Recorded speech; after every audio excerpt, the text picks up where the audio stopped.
Vous avez Adama Fomba, secrétaire général du CIPESCO, porte-parole des syndicats de l'éducation, signataire du 15 octobre 2016.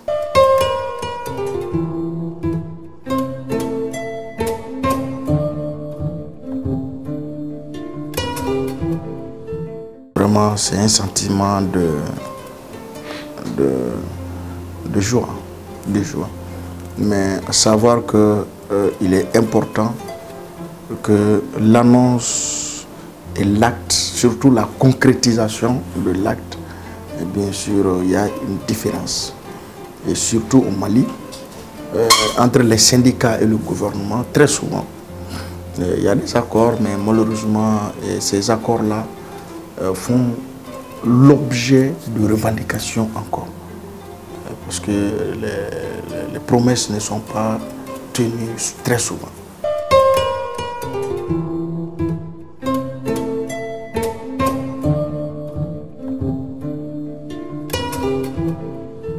L'argent attendu, non, mais l'accord, nous avons eu l'accord.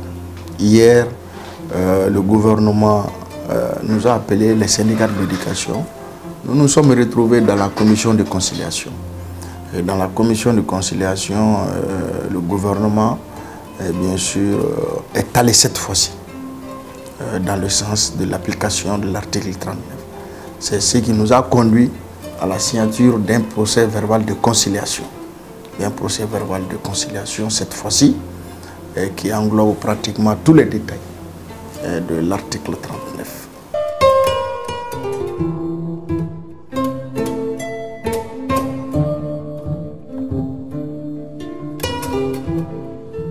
Un pas important de signer le procès verbal de conciliation, mais il y a le reste. Il s'agit de la mise en œuvre de cet accord. Donc s'il y a des difficultés ou s'il y a une mauvaise foi ou une mauvaise volonté dans la mise en œuvre de l'accord, donc vous comprendrez que la confiance ne serait pas établie. Mais si, comme convenu dans le procès verbal de conciliation, dans la mise en œuvre, tout se passe correctement, je pense que de plus en plus, nous pouvons aller à cette confiance-là entre les partenaires. D'ailleurs, ça consolide, ça renforce la confiance entre les partenaires et le gouvernement du Mali.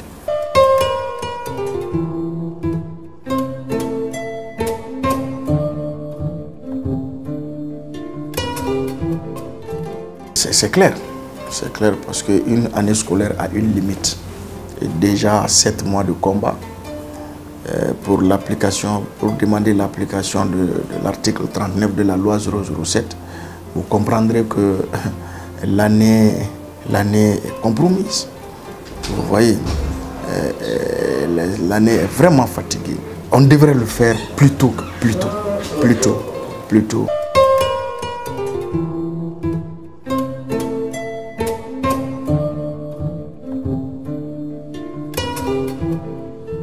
Si le gouvernement veut, il doit vraiment instaurer ou bien demander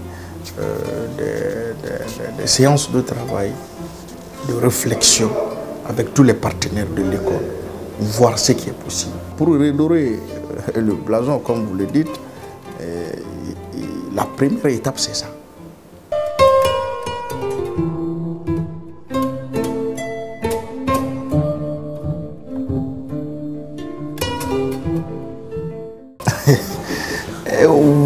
Est-ce que les conséquences, c'est seulement les enseignants? Je pense que c'est tout le peuple malien. Même vous, journalistes, vous vous souvenez la marche pacifique des enseignants qui a été réprimée.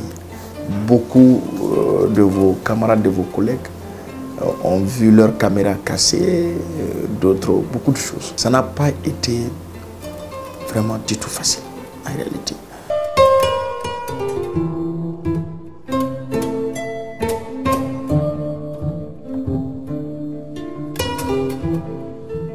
L'accompagnement du peuple malien. Nous avons senti que le peuple malien était avec le monde enseignant.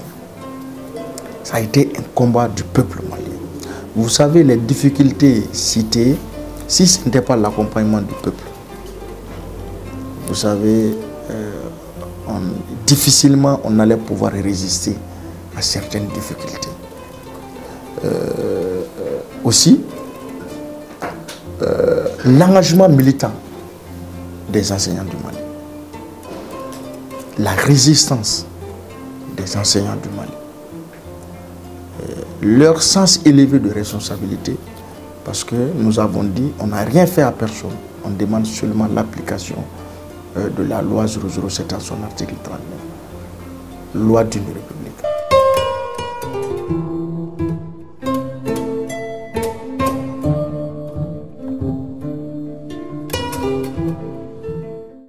On trouvera des solutions de toutes les façons.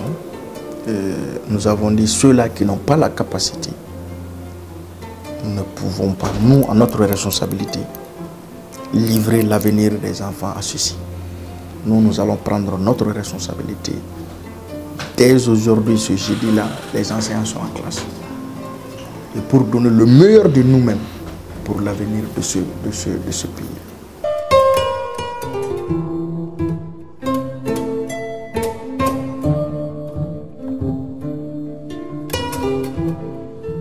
Au gouvernement, c'est le respect des engagements, le respect du PV de conciliation. Vous savez, c'est un engagement fort. Le peuple est témoin de cet accord. Maintenant, les parents d'élèves et le peuple du Mali, nous avons l'obligation maintenant de veiller à cet accord pour la mise en œuvre. C'est à ce seul prix que nous pouvons éviter d'autres mouvements de grève. Et aussi, avoir le sens d'anticiper les mouvements, parler, intéresser à la vie scolaire de nos enfants.